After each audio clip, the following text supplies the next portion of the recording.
Chapter 2, Trouble with the Princess. As Austin and his father were practicing sword fighting with each other, there was a knock on the door.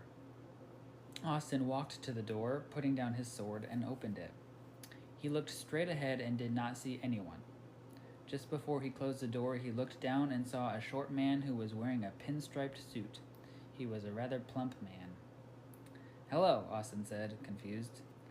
"Good morning," the short, plump man said. "I'm Frederick C. Jones. How do you do?"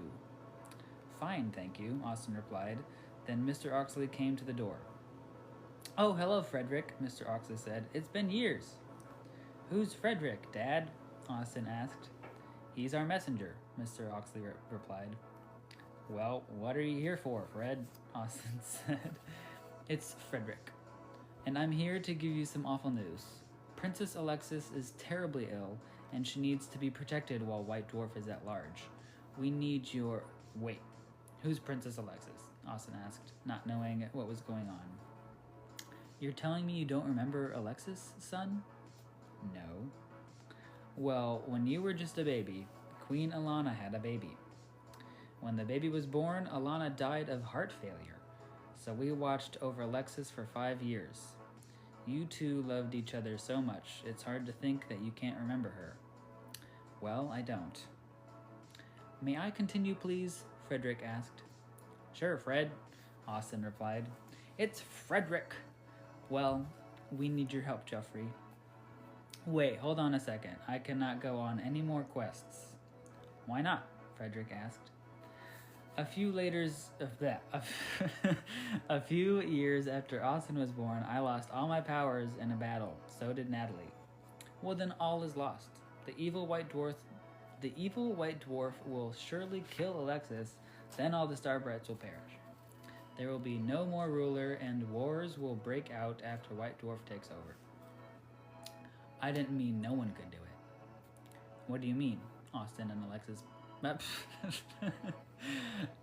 and Frederick both said. "Austin can do it."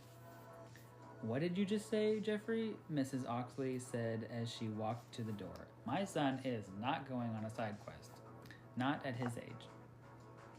"Why not, Natalie? He's got all his powers. He practices them with me every day." Natalie stared Austin in the eyes and held his shoulders in her hands. "Yeah, Mom?" "Do you want to risk your life at the age 16 to save Alexis?" "Of course! She is a princess, right? I definitely want to go." "Fine. You can go." Mrs. Oxley hesitated. "Thank you, Mr. and Mrs. Oxley. I must go now. Farewell," Frederick said as he stepped off the porch and walked to the road. "Bye, Frederick," Mrs. Oxley shouted as the short, plump man left to the road. Austin grabbed his sword and other various weapons to protect him from his enemies, and was almost out the door when his mom shouted, "Austin, wait!